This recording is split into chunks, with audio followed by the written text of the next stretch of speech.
모세와 아론의 인도로 대오를 갖추어 애굽을 떠난 이스라엘 자손들의 노정은 이러하니라.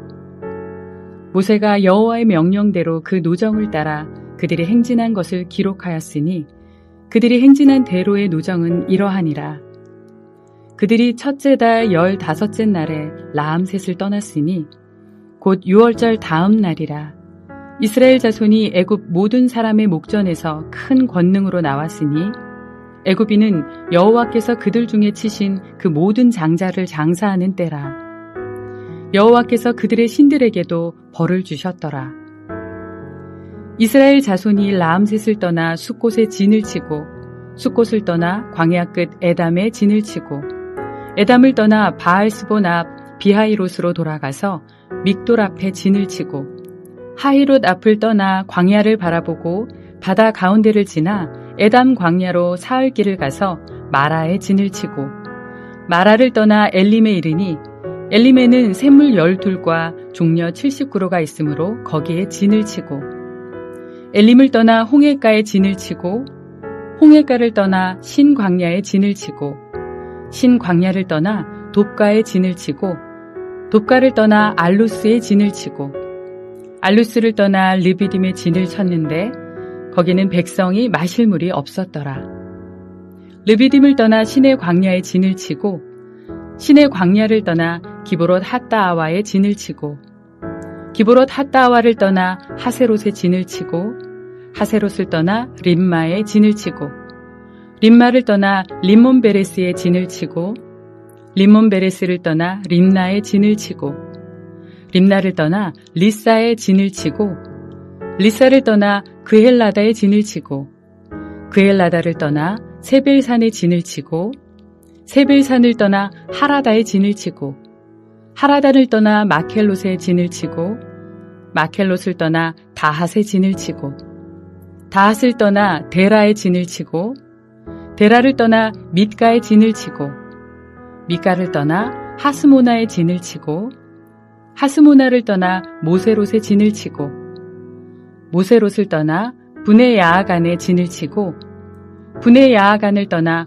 호라깃갓에 진을 치고 호라깃갓을 떠나 욤바다에 진을 치고 욤바다를 떠나 아브로나에 진을 치고 아브로나를 떠나 에시온게벨에 진을 치고 에시온게벨을 떠나 신광야 곧 가데스에 진을 치고 가데스를 떠나 에돔 땅 변경의 호르산에 진을 쳤더라. 이스라엘 자손이 애굽 땅에서 나온 지 40년째 5월 초하루에 제사장 아론이 여호와의 명령으로 호르산에 올라가 거기서 죽었으니 아론이 호르산에서 죽던 때의 나이는 123세였더라. 가나안 땅 남방에 살고 있는 가나안 사람 아랏 왕은 이스라엘 자손이 온다는 소식을 들었더라. 그들이 호르산을 떠나 살모나에 진을 치고 살모나를 떠나 분온에 진을 치고 분온을 떠나 오봇에 진을 치고 오봇을 떠나 모압 변경 이에아 바림에 진을 치고 이임을 떠나 디본갓에 진을 치고 디본갓을 떠나 알몬 디블라다임에 진을 치고 알몬 디블라다임을 떠나 느보 앞 아바림산에 진을 치고 아바림산을 떠나 여리고 맞은편 요단강가 모압 평지에 진을 쳤으니 요단강가 모압 평지의 진영이 베드시못에서부터 아벨시딤에 이르렀더라. 오늘 하루도 말씀을 통해 들려주시는 성령의 음성에 귀를 기울이며 순종하는 복된 날이 되기를 축복합니다. 우리가 읽은 본문은 하나님의 명령을 따라 이스라엘 자손이 애굽을 떠나 모압 평지에 이르기까지 진을 치고 머물렀던 장소들의 목록들이 열거되어 있습니다. 이 목록들을 보면 먼저 하나님의 명령에 따라 기록하였습니다. 하나님은 왜 이 노정을 따라 행진한 것을 기록하도록 했을까요? 광야의 수많은 지역들은 이스라엘의 반역에도 불구하고 하나님의 능력과 은혜, 돌보심과 보호하심을 거쳐온 곳들입니다. 그러므로 과거 하나님이 이스라엘을 향하여 무슨 일을 하였는지를 기억하기 위함입니다. 둘째로 이스라엘은 6월절 다음 날, 즉 출애굽 한 해 첫째 달 15일에 출발하였습니다. 이날부터 시작된 이스라엘 백성들의 여정은 모세와 아론의 인도로 대우를 갖추어 행진하였습니다. 이것은 하나님의 군대로 행진을 했다는 것입니다. 그리고 이 행진의 중심에는 하나님이 계셨습니다. 큰 권능으로 출애굽을 했으며 여호와께서 장자를 치시고 애굽의 신들을 벌 주었다고 말합니다. 셋째로 이스라엘이 지나온 여정을 보면 첫 출발지인 라암셋과 도착지인 모압 평지를 제외하곤 총 40곳이 됩니다. 그리고 시내산에 도착해서 하나님의 율법을 받기까지 거친 곳도 모두 12곳으로 숫자를 맞추어 놓았습니다. 그러므로 이 목록들은 모든 장소를 언급하였다기보다는 40이라는 숫자에 맞추어 기록했을 가능성이 높습니다. 40년 광야 생활을 상징하는 것입니다. 넷째로 출애굽에서 모압 평지에 이르기까지의 여정은 크게 세 단계로 구분됩니다. 첫째는 출애굽에서부터 시내산에 이르는 과정이고, 둘째는 시내산에서 호르산까지며, 셋째는 호르산에서 모압 평지에 이르는 과정입니다. 출애굽을 하고 시내산에 도착했을 때는 출애굽 이후 셋째 달 첫째 날이었습니다. 출애굽한 날로부터 계산하면 총 6주간의 시간이 흘렀음을 보여줍니다. 이스라엘 백성은 시내산에서 1년 넘게 머문 후 다시 출발했는데 그때가 출애굽 2년 2월 20일이었습니다. 시내산에서 출발한 이스라엘 백성들은 가데스 바네아에서 12정탐꾼을 보내었다가 그들의 불신앙으로 인해 40년 광야 생활을 경험합니다. 그러다가 아론이 호르산에서 죽습니다. 이때가 출애굽 후 40년째 되는 5월 1일이었습니다. 당시 아론의 나이는 123세였습니다. 아론의 죽음에 대해 다소 길게 설명하는 이유는 무엇일까요? 아론의 죽음은 출애굽한 세대가 불순종으로 인해 모두 죽었음을 상징하기 때문입니다. 그래서 새로운 세대로 출발하는 것이 바로 호르산에서 모압 평지에 이르는 여정입니다. 그리고 가나안 남부의 왕 아랏이 이스라엘 자손이 온다는 소식을 들었다는 것을 언급하는 이유도 새로운 세대는 패배가 아닌 승리로 시작하고 있음을 드러내고자 함입니다. 지난 40년간의 이스라엘의 여정은 성경으로 보면 출애굽기 12장에서부터 민수기 22장에 이르는 과정입니다. 출애굽기와 민수기에 언급된 장소들과 비교해보면 언급되지 않는 장소들이 많이 있습니다. 그렇다면 이런 장소들을 일일이 다시 정리하고 소개하며 그 이름들을 남기는 이유는 무엇일까요? 누군가가 지나온 장소의 이름을 이야기한다면 과거의 이야기를 떠올리게 될 것입니다. 그때 이스라엘이 어떤 삶의 과정을 거쳤는지, 어떤 일을 겪었는지 수많은 추억들이 떠오르게 될 것입니다. 그러므로 이 목록들을 하나님이 굳이 기록하라고 명령하신 이유가 있다면 그 이유는 무엇이겠습니까? 한마디로 과거를 잊지 말라는 것입니다. 지난날에 이스라엘이 무슨 잘못을 저질렀는지 그것을 기억해서 반복하지 말라는 것입니다.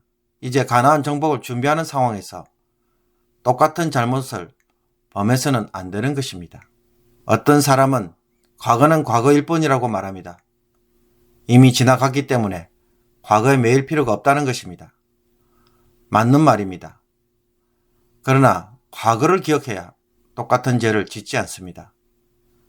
우리가 가진 성경은 과거에 대한 기록입니다. 그런데도 성경을 묵상하는 이유는 과거의 잘못을 반복하지 않기 위함입니다. 본래 하나님의 뜻으로 되도록 하기 위함입니다. 그러므로 하나님은 광야 40년 동안 방황했던 장소들의 이름을 우리의 마음판에 새기기를 요구합니다. 과거를 망각하면 불순종이 반복되고 미래는 없습니다. 지금까지 살아온 삶에 대하여 되돌아보시기를 바랍니다. 문득 스쳐 지나가는 과거의 파편들이 아니라 과거에 내가 어떤 잘못을 저지르며 살았는지 기억을 함으로써 하나님 앞에서 반복되지 말아야 할 죄가 무엇인지 오늘 성령의 음성을 들을 수 있기를 원합니다. 그리고 이스라엘이 거쳐온 40곳의 장소는 광야 40년 생활의 요약판입니다. 이것은 불순종의 흔적입니다. 그런데 이런 흔적에도 불구하고 이스라엘이 지금 서 있는 장소는 어디입니까? 모압 평지입니다. 그들이 지금 이곳에 있다는 것은 전적인 하나님의 은혜입니다. 하나님의 신실하심 때문에 약속에 충실하고 하나님의 수고를 통해 이루어진 결과물입니다. 그러므로 이스라엘이 가나안 정복을 앞둔 상황에서 붙잡아야 할 것이 무엇입니까? 어떤 위기 속에서도 거쳐온 이스라엘에게 앞으로 가나안 정복도 어떻게 될까요? 오늘 나의 삶이 앞으로 수많은 일들을 과연 제대로 헤쳐나갈 수 있을는지 의심이 들 때마다 과거를 되돌아보십시오. 하나님이 무슨 일을 하셨는지, 어떤 분이셨는지 깨닫는다면 그것은 나의 힘이 아닌 하나님의 전적인 은혜이며 또 이 은혜로 모든 일이 이루어질 것을 확신하게 될 것입니다. 그러므로 이 하나님 때문에 우리의 삶은 살만합니다. 하나님을 신뢰하는 자는 이 이야기의 주인공이 되고 기록에 참여하는 자들이 될 것입니다. 그러므로 매일 신앙 일기를 적기를 권합니다. 말씀을 통해서 무엇을 깨달았고 하나님의 음성은 무엇이었으며 지금 내가 고민하고 있는 문제들은 무엇인지 기록을 한번 해보십시오.